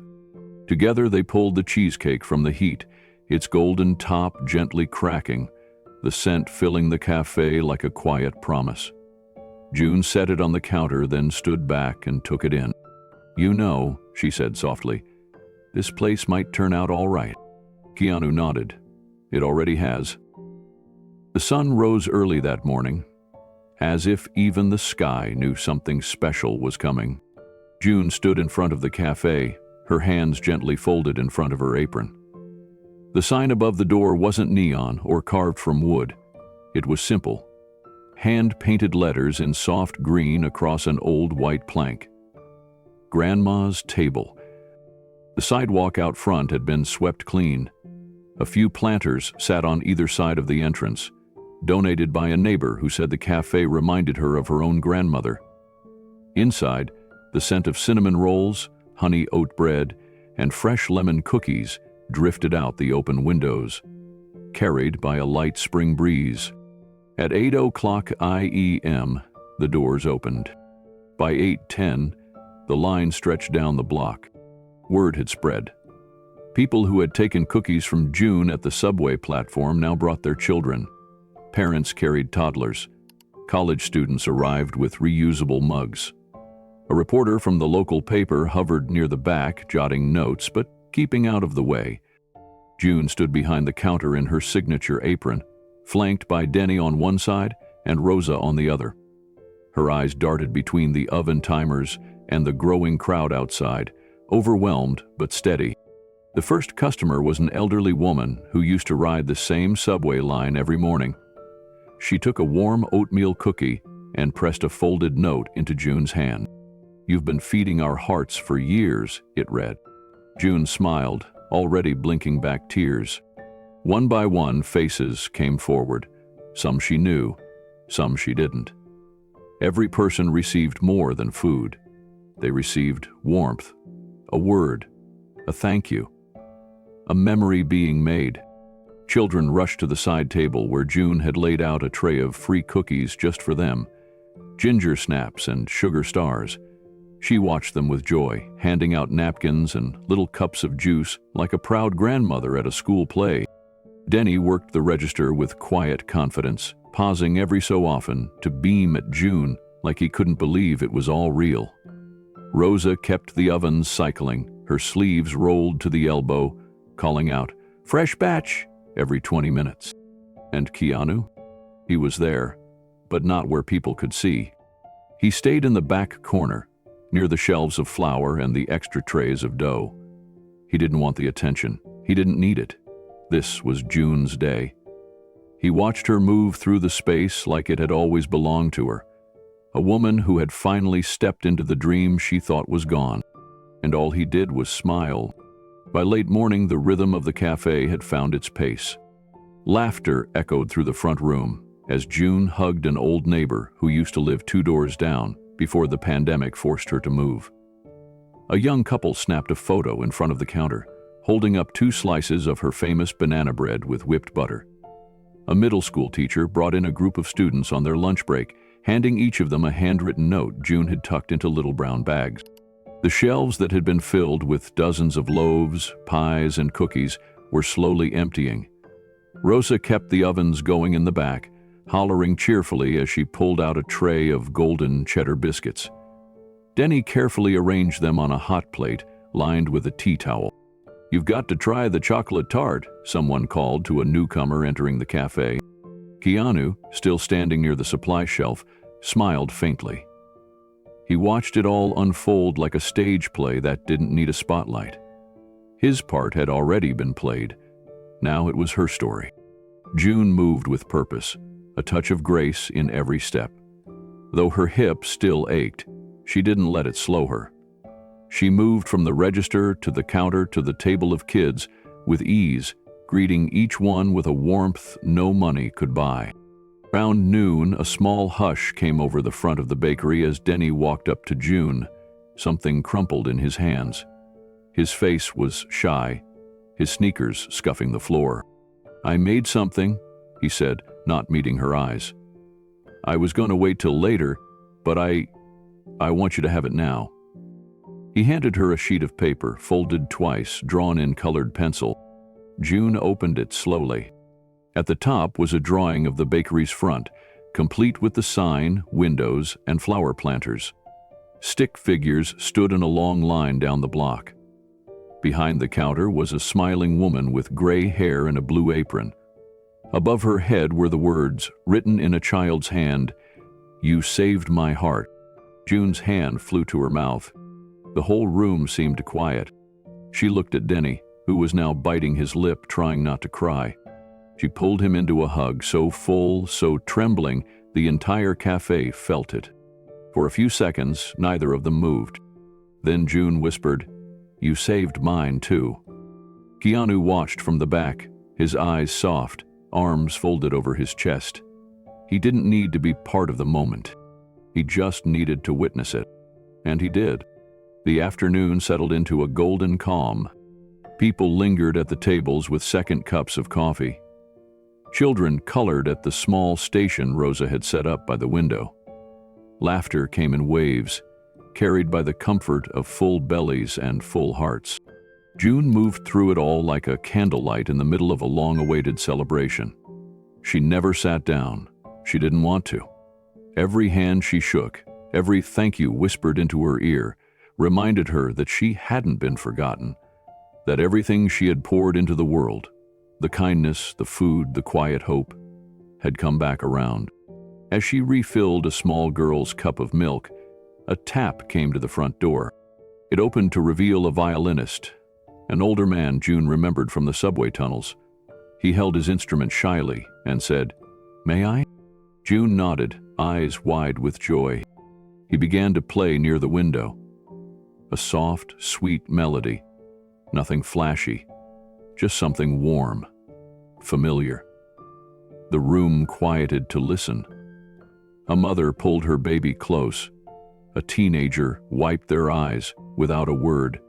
Someone in the back began to hum. June stood in the center of it all, the music swirling around her, and turned slowly to take it in. She wasn't dreaming. This was her bakery, her table, her people, and she wasn't alone anymore. From the back, Keanu stepped out just for a moment. He didn't speak. He didn't wave. But his eyes found hers across the room. They didn't need to say anything. She gave him the smallest nod. He returned it. That was enough. The music faded and applause rose, not loud, but heartfelt. The violinist bowed and took a slice of apple pie as his payment, nodding to June as if to say, "You did this." Outside, the line had thinned, but not by much. People were still arriving. Word was still spreading.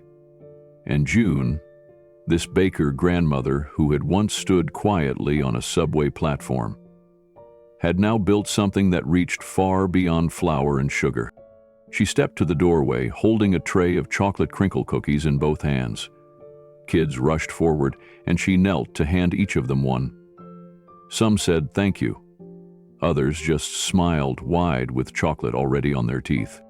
Behind her, Denny stood at the register, proudly ringing up a man buying 6 loaves of bread. Behind him, Rosa pulled the next tray from the oven and shouted, "Who wants something hot?" And in the back, Keanu leaned once more against a supply shelf, watching the bakery come alive. He didn't want credit. He just wanted to be sure that when the doors opened and the world came in, June would know that she was never too late. She was exactly right on time. It was a Thursday afternoon, 2 weeks after opening day, and the bakery had settled into a comforting rhythm. Children's drawings lined the far wall now, pinned with clothespins across twine. The smell of warm blueberry scones filled the room, and quiet jazz played from an old radio near the register. Denny had learned how to wrap banana bread in wax paper with clean folds, and Rosa now joked that her oven could run without her. June stood behind the counter, rolling out dough, her sleeves dusted in flour. Her eyes were soft with peace, her hands moving without effort. The bell above the front door jingled. She didn't look up at first.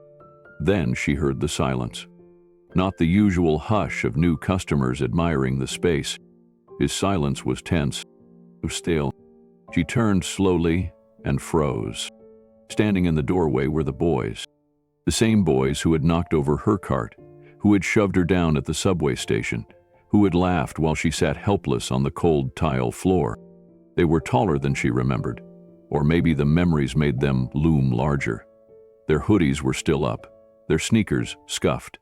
They stood just inside the door as if unsure whether to come in or run. One of them, Scar Brow, stepped forward. His fists were clenched. Keanu, seated at a side table quietly reading, stood up. Rosa looked up from the kitchen, eyes narrowing. Denny dropped the bag he was folding. The boy stared at June, jaw tight. She didn't speak. Neither did Keanu. Then the boy's voice cracked. "We were hungry." He didn't shout it. He didn't say it with pride. He said it like a confession. Scarborough looked around the room, then at his feet. His lip trembled, just slightly. "We didn't know who you were," he added. "We just saw food, and we were hungry." The smallest of the group, a kid with wide eyes and a shaky stance, whispered, "We haven't eaten since yesterday." June wiped her hands on her apron. The room waited for her next move. She walked around the counter, one step at a time. Her hip protested, but she ignored it. When she stood in front of the boy, he didn't meet her eyes. She reached to the nearby tray, picked up a still warm chocolate chip cookie, and held it out. The boy looked at it like it was something fragile. "This time," she said gently, "take it with kindness." The boy's eyes lifted slowly to meet hers. For a moment it looked like he might refuse, might retreat into pride or shame. But then his fingers reached out, hesitant, and took the cookie from her hand. He held it gently, not eating it, not yet, just staring at it, like it was something rare. The younger boy behind him stepped closer. June offered another cookie without a word. He took it and gave the smallest nod of thanks. Behind the counter, Denny exhaled. Keanu stepped forward, calm and steady. "There's hot food in the back," he said, his voice quiet. "If you're hungry, stay. If you're just here to cause trouble, go." Scarborough looked up at him. His mouth opened as if to argue, then closed again. "We won't cause trouble," he said. "Not here." The three boys followed June to a table near the window. Rosa brought out a plate of warm bread and a pitcher of water. No one said much. The moment didn't ask for noise. It just asked for presence. June returned to the counter, but her hands moved slower now. Something had shifted. Keanu approached her quietly. "That could have gone very differently." She nodded. "I know." He glanced at the boys. "You didn't just build a bakery," he said. "You built a second chance." June wiped her hands again, eyes damp. "So many people never get one. And you gave 4? She looked at him then. "Because someone once gave me one, too." The afternoon moved gently forward. Customers kept coming in, placing orders, complimenting the pastries. But now and then they glanced toward the boys at the window, where laughter had begun to emerge. Soft, unsure, but real. Before they left, Scarborough approached the counter again. He looked awkward, holding his hands in his pockets. "Can we come back?" he asked. June nodded. "Anytime. And next time, maybe ask if we need help carrying flour." He cracked a smile. "Deal." They left without noise. Just 3 kids who, for the first time in a long time, had been seen. Keanu and June stood side by side, watching them disappear down the street. Rosa leaned against the doorframe behind them, arms crossed. "You think they'll come back?" Keanu didn't answer right away. June did. "They will." She turned back to her counter, lifting a tray of cooling cookies and sliding them into neat rows. "There's something about warmth," she said, mostly to herself. "Once you've felt it, you want to feel it again." And just like that, the bakery continued on. The day unfolded like dough in sunlight. Slow, rich, rising toward something better. By the end of the 3rd week, word had spread far beyond the neighborhood. It started with a local food blogger who stopped in for a muffin and left with a story. The next morning, her article went live. Grandma's Table, the Subway baker who built a bakery with her heart. It caught fire on social media, shared by parents, teachers, city workers, even chefs. Photos of June in her flour-dusted apron circulated with captions like, "This is what community looks like." 3 days later, a van from the local news station pulled up outside the cafe. June was mixing dough when the camera crew walked in. "Don't point that thing at me until I've brushed my hair," she told them with a laugh, dusting her apron off. But they filmed anyway, capturing the mural of children's drawings, the handwritten menu board, the smiles that filled the space like a second kind of light. Rosa spoke briefly on camera about how the bakery had come together. Denny beamed as he held up a tray of cookies he had shaped himself. June gave a short interview near the oven, her hands never stopping as she braided cinnamon bread. "I just like feeding people," she said. "Always have, always will." The segment aired that night. It opened with the reporter's words, "In a city that moves too fast, sometimes the warmest moments come from someone who's always been standing still, baking, giving, waiting for the world to look up." The next morning, the line stretched longer than ever. But it wasn't just customers this time. At noon, a black sedan pulled up in front of the bakery. Out stepped a sharply dressed woman flanked by two aides. She wore a navy blazer and carried a manila folder tucked under her arm. Keanu, already seated at the back corner table with his usual tea, looked up but said nothing. June looked up from the register. "Can I help you?" The woman smiled warmly. "I'm Councilmember Teresa Lynn. I'm here on behalf of the city." June blinked. "Am I in trouble?"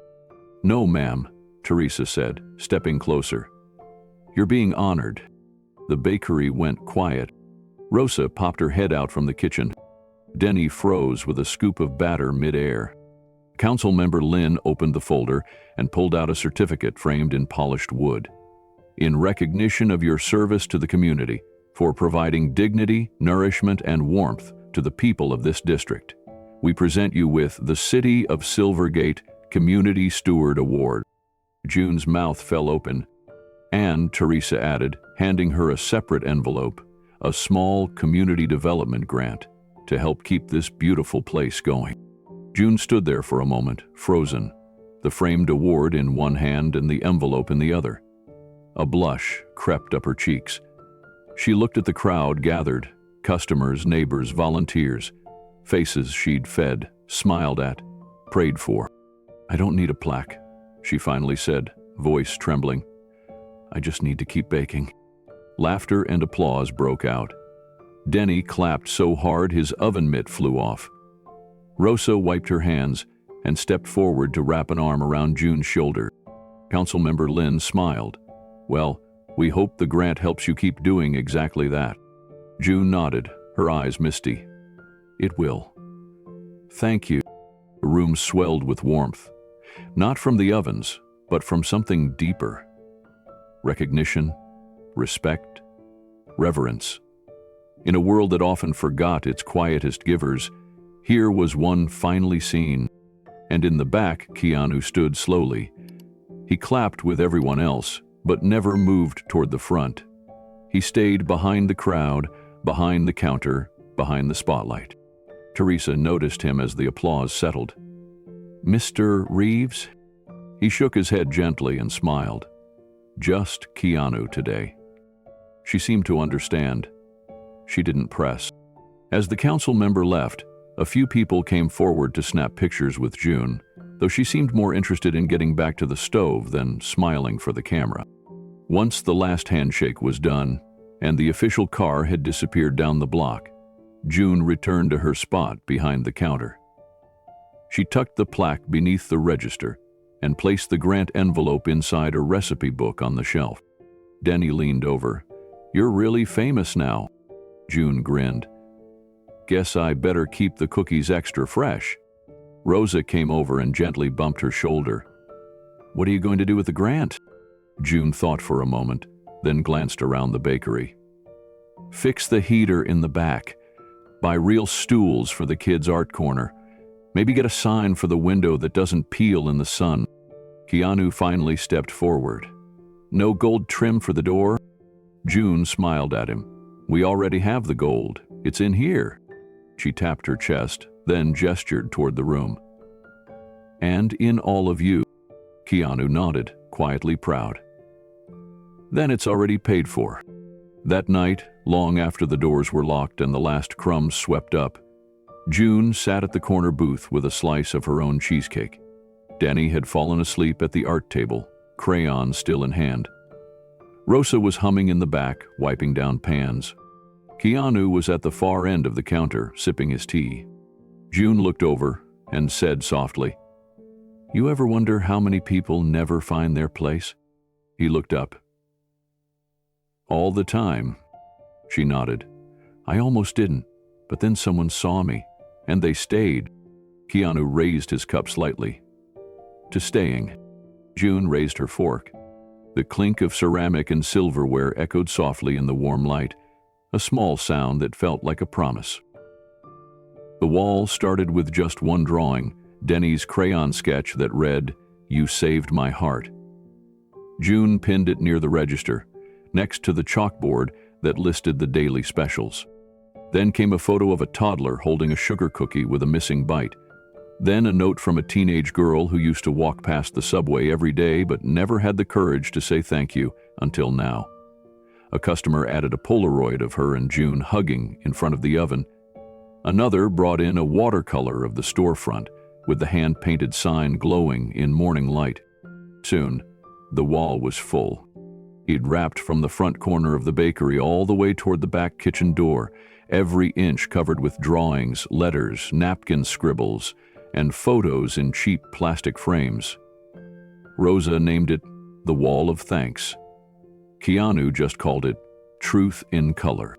People came in just to look at it, some with tears, others with laughter. Each message told its own version of the same story. "You made me feel seen." One framed article near the center became the most read item in the shop. It was from the Silvergate Times, printed the week after Councilmember Lynn's visit. The headline read, "The Woman Who Changed the Station." Beneath it was a candid shot of June at her stand, handing a cookie to a child who had no shoes. Her face wasn't posed. It was simply present, full of the kind of quiet compassion that didn't need explanation. June looked at that article every day, not for the words, but for the reminder of what kindness could do when it was allowed to keep growing. One morning, while arranging a new set of banana muffins on the front display tray, Rosa called out from across the room, "We need more space." "For what?" June asked, hands dusted in sugar. "For the wall," Rosa replied. "We've got 3 new thank you letters and a photo from the firefighter who stopped in last week." June smiled and shook her head, reaching into the drawer for more tacks. Keanu was there too, as usual, quietly sipping his tea near the corner window, reading a paperback with the spine bent and cover soft with use. He looked up, glanced at the wall, and gave the smallest grin. Later that day, someone added a new photo near the center, one June hadn't seen before. It was of her and Keanu. She was mid-laugh, hand on her chest, and he was leaning back slightly, smiling, his eyes wrinkled with joy. Someone had snapped it when they weren't paying attention. June paused when she saw it. He stared at the photo for a long moment, and in that moment, she finally knew.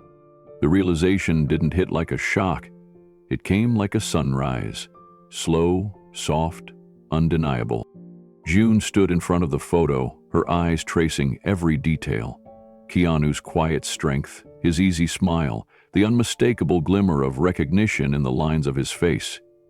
She had seen that face 1,000 times, on billboards, in movies, on passing news clips. But here, in her bakery, he'd simply been Keanu.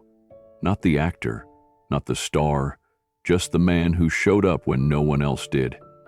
She didn't say anything, didn't tell Rosa, didn't whisper it to Denny, didn't drop her spoon or gasp in front of the crowd. She just smiled, touched the edge of the photo, and moved on to refill the napkin holders. The next day, she arrived early, unlocked the doors, and placed 2 chairs at the counter instead of 1.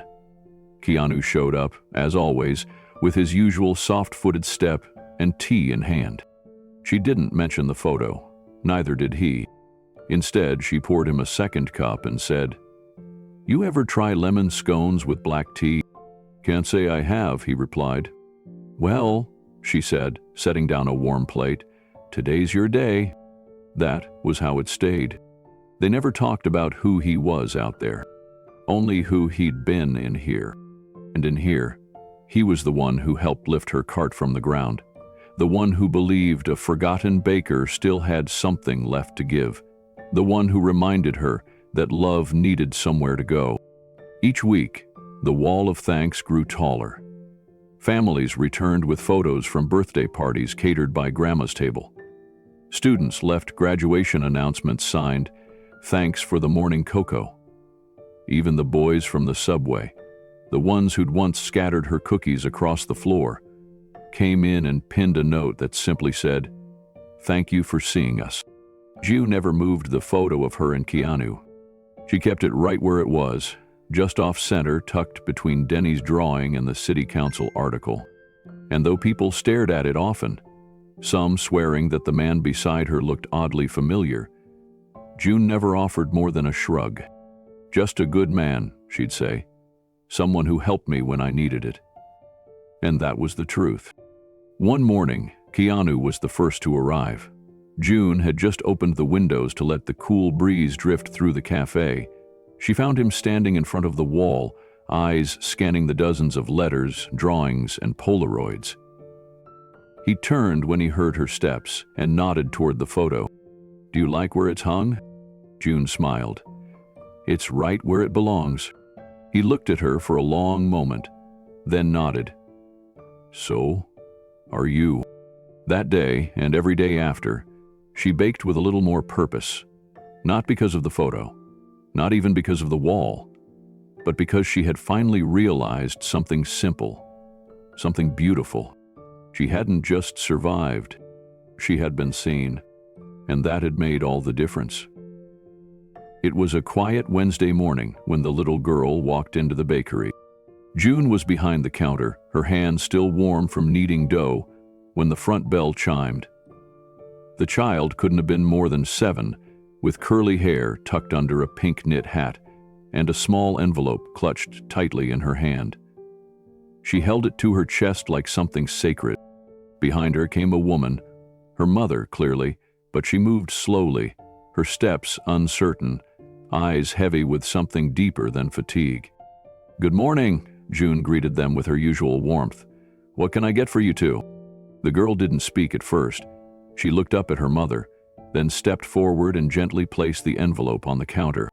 "It's for you," she said, voice small but clear. June wiped her hands and opened it slowly. Inside was a single sheet of lined paper, folded twice. The handwriting was uneven, but careful. In bright purple crayon, it read, "Your cookie made my mom believe again." June's hands went still, her heart did not. She looked up to see the little girl's mother now watching her. Their eyes met, tired eyes, grateful eyes. No words passed between them, but in that moment, June understood. Some hurts didn't need explanation. Some healing didn't require grand gestures. Just a cookie, just a little warmth, just a reminder that someone still cared. June rounded the counter, tears rising faster than she could blink them away. She knelt, ignoring the creak in her knees, and opened her arms. The little girl fell into her embrace without hesitation. June held her tight, resting her cheek against the child's soft curls. "Thank you, sweetheart," she whispered. "You don't know how much this means."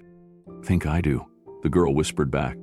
When June rose again, the mother reached out, took her hand gently, and gave it a squeeze. "It's been a long time since she's seen me smile." "Then let's keep baking until smiles come easy," June said. They left with 2 sugar cookies and a fresh slice of banana bread. June stood at the window long after they disappeared, holding the note in her flour-dusted fingers. She'd pinned it to the wall of thanks later that day, right beside Denny's drawing. A few hours passed. The doorbell jingled again. Keanu walked in. Keanu stepped inside the bakery like he always did, quietly, without fanfare.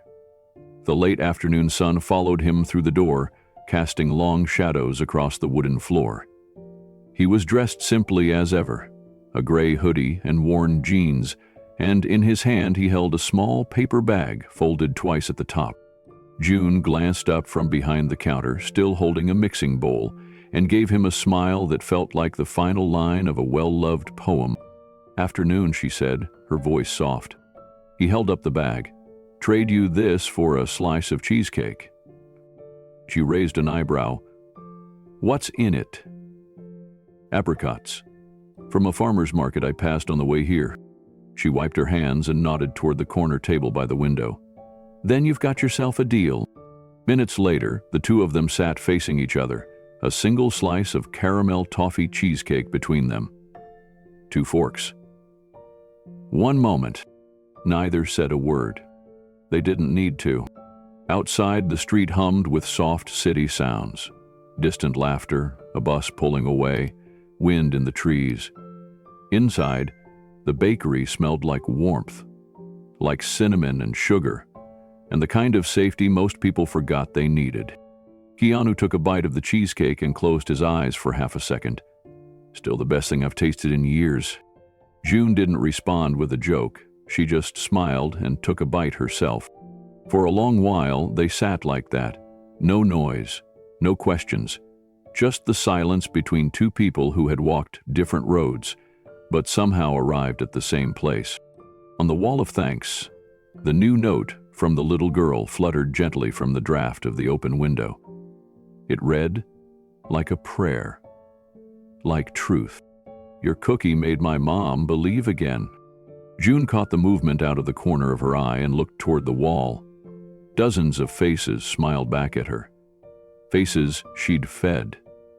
Faces she'd held space for. Faces she might never see again, but had somehow touched just the same. She looked back at Keanu. "You were right," she said softly. "The world still needs feeding." He nodded. "And you're still the one doing it." She wiped her eyes and reached for her tea. "Some days I think this all feels too big, like I'm not built for it. But then someone walks in and says, 'You saved my heart,' and suddenly, I remember what I'm made of." Keanu leaned back in his chair, arms folded, a small smile playing on his lips. "You're made of ovens and grit," he said, "and something sweeter than either." She laughed, shaking her head. "And you're made of shadows and silence, and showing up when no one else does." They raised their forks again and finished the cheesecake in small, shared bites. The moment didn't ask for applause. It had asked only to be lived. And so they did. By the following month, Grandma's table had a new kind of rhythm on Saturdays. It began just after sunrise, with June unlocking the bakery doors earlier than usual. Instead of prepping for a regular morning rush, she laid out mixing bowls, baking sheets, and sets of measuring spoons across 4 long tables. A chalkboard sign stood just inside the front window, hand-lettered in neat print. "Saturday Baking with Grandma June. All ages welcome." At first, only a few kids showed up. Denny, of course, and 2 little girls from the neighborhood who'd once traded June a picture book for a slice of pie. But by the 3rd Saturday, word had spread. Now children from all corners of the district arrived with wide eyes and flour-dusted fingers. Some came alone. Others came with grandparents, foster siblings, even caseworkers. They all came hungry for more than food. June greeted each one with an apron, a smile, and a warm, simple rule. If you're here, you're family. And in this kitchen, everyone matters. Denny stood by her side every week, now her official apprentice. He'd started wearing a white cap Rosa had sewn for him that said, "Assistant to the Grandma." He took it seriously, measuring ingredients, helping younger kids crack eggs, and guiding their hands as they learned to knead dough or roll out crusts. June watched him carefully. He was growing, not just taller, but more confident. There was something in the way he looked at the ovens now, like he understood what it meant to shape warmth with your hands. He knew that feeding someone was more than kindness. It was legacy. One afternoon, after the class had ended and the last sugar cookies had cooled, June found him scrubbing mixing bowls in the back. "You don't have to do that, you know," she said, wiping her hands on her apron. Denny shrugged. "I like doing it," Makes me feel like I'm part of the place." She stepped beside him and bumped his shoulder gently. "You're not just part of it, you're the future of it." He looked up, eyes wide. "Really?" June nodded. "Someday this place will be yours to run, if you want it." Denny didn't answer at first. He turned off the faucet, dried his hands, and faced her. "I do. I really do." She smiled and kissed the top of his head. "Then let's keep baking until it's yours." That same weekend, while June and Denny were kneading bread beside a group of giggling 6-year-olds, Keanu was across town, walking quietly into the admissions office of the Silvergate Culinary Institute. The lobby was filled with the smell of espresso and faint lemon polish. Keanu didn't introduce himself. He handed a sealed envelope to the receptionist with a calm, focused tone. "This is for your scholarship board," he said. "Anonymous donation. Please create a new annual grant under the name the June Wilkins Baking Fellowship." The receptionist blinked at the name. "Who is June Wilkins?" "She feeds people," Keanu said simply. "And now, she'll help teach them too." He turned and left before she could ask more questions. Inside the envelope was a 6-figure check, enough to fund tuition and supplies for 2 students a year indefinitely. The scholarship would be need-based, with preference given to students from underserved backgrounds. A footnote requested that every recipient spend their first semester volunteering in a community kitchen. Back at the bakery, June had no idea any of this was happening. She was too busy helping a small boy pipe frosting onto his cupcake without squeezing the entire tube at once. "You've got to go slow," she said, guiding his hand gently. "Baking's not a race, it's a relationship." Denny nodded from the next table. "You always say that." "Because it's always true," June said. As the children packed up their treats to take home, June stood near the front, waving goodbye one by one. Parents lingered, thanking her again and again for offering something free, something meaningful. She never once mentioned the tiredness in her knees, or the long nights prepping dough, or the way her back ached by the end of every Saturday. All she said was, "Come back next week, we're doing strawberry muffins."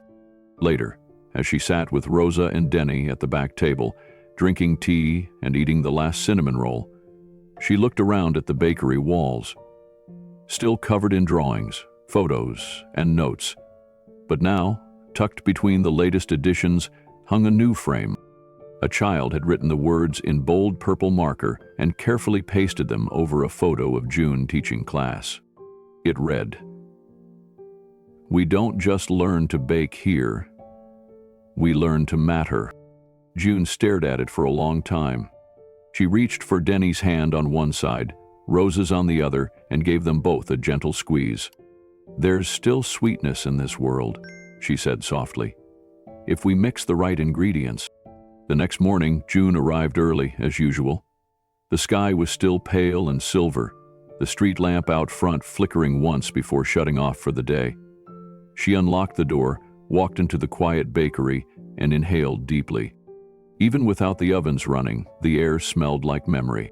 She set the kettle on to boil, then moved to the prep counter and began assembling the ingredients for that day's first batch of scones. The moment was peaceful, familiar, like the beginning of a song she never got tired of hearing. But before she could crack the first egg, Rosa came through the back door with a grin on her face and a rolled-up newspaper in her hand. "You're going to want to see this," she said, handing it over. June wiped her hands and opened the paper. On the front page of the city's weekend edition was a bold headline, "The Oven That Raised a Community." Below it was a photo of the bakery, the hand-painted sign, and a small caption that read, "Home of the June Wilkins Baking Fellowship. Launching this fall." June blinked. "What is this?" she whispered. Rosa looked confused. "I thought you knew." June stared at the article, her hands trembling just a little. The story explained the scholarship, the culinary school, and the anonymous donor who had made it all possible. But nowhere did it say who had started it. She turned slowly. Keanu was already sitting at his usual corner table, sipping his tea and watching her with a small, knowing smile. She walked over, newspaper still in hand. "Was this you?" she asked quietly. He looked up. "Does it matter?" June shook her head, tears welling again. I don't know what to say." "You don't have to," he said. "You already said it every time you feed someone. Every time you teach, every time you stay." She looked at him for a long time, the paper crumpling slightly in her hands.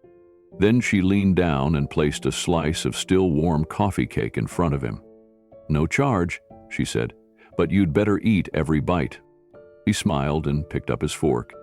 Outside, the city stirred awake. Cars humming past, dogs barking in the distance, kids laughing on their way to school. Inside, the ovens warmed. Denny arrived minutes later, pulling his apron over his head, and the first customers began to trickle through the door. The bakery was alive again, and so was June. With every loaf, every cookie, every whispered encouragement over a bowl of batter, she was leaving something behind. Not for glory, not for credit, but for love, for legacy, for the people who needed a place where they mattered. And as the door jingled and the sunlight poured in, Grandma June smiled, because she knew the truth now. Sweetness doesn't just come from sugar, it comes from the hands that give it. The ovens hummed as morning light streamed through the wide front windows of Grandma's table. A gentle clatter of pans and mixing bowls filled the kitchen, softened by the sound of children's laughter echoing from the back table. June stood near the counter, her hands gently placing freshly baked oatmeal cookies into a napkin-lined basket. The sleeves of her apron were dusted in flour, her smile quiet but bright. Denny, now taller and more confident than ever, stood beside her. She handed him the basket. "Take these to the school," she said softly. "Tell them they're for the library staff, and remind them to eat before the kids get to them." He grinned and took the cookies carefully, holding them like treasure. The door jingled as he left, and June stood for a moment watching the light pour in. Across town, the subway station, once cold and forgotten, was different now. Brighter, clean. The walls repainted, the benches repaired. A small mural near the south stairwell showed a baker handing a cookie to a child beneath the words, "Kindness rises." Regular commuters nodded to one another now. The same man who once ignored June's presence now left behind small notes tucked near the stairwell. "Thank you, Grandma. Still thinking about your cheesecake. I'm a better man because of your muffins." The same corner where June was once shoved had become a meeting place, a place where neighbors looked out for one another, where smiles were offered without reason. Back in the bakery, Keanu sat at the corner table as usual, sipping tea and quietly reading a well-worn book. The same page he always paused on, a story about a child who believed the world could change if people simply showed up for one another. He glanced up to see June teaching a young boy how to level flour in a measuring cup. Her hand rested gently over his, guiding with patience and joy. He didn't interrupt. He just watched. And in watching, he remembered something too often forgotten, that you never know who's watching. And one kind act, just one, can change a life. Later that afternoon, after the last batch of cherry scones had cooled and the children had gone home with flour on their cheeks and joy in their hands, June sat at the booth near the front window. A beam of golden light stretched across the table as she looked out at the street, the trees gently swaying, a mother pushing a stroller, a delivery man waving as he passed. Her bakery had become more than a place. It was part of the neighborhood's rhythm now. Behind her, the wall of thanks stood quiet and colorful. Hundreds of letters, drawings, and photos surrounded the photo of her and Keanu, laughing, unposed, real. The same expression that lived in that photo now returned to her face. Rosa placed 2 cups of tea on the table. "You've done something here," she said, settling into the seat beside her. "I didn't do it alone," June replied. They sipped in silence.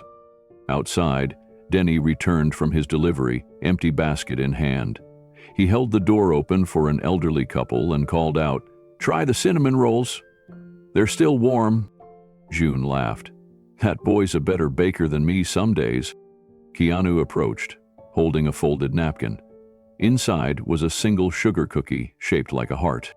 "You made this?" June asked, raising an eyebrow. "I tried," he said. "Don't hold it against me." She took a bite, nodded slowly, then gave a teasing shrug. "Needs a little work." He smiled. "Then I'll keep practicing." As the three of them sat together, grandma, apprentice, quiet friend, the sun began to set outside the window.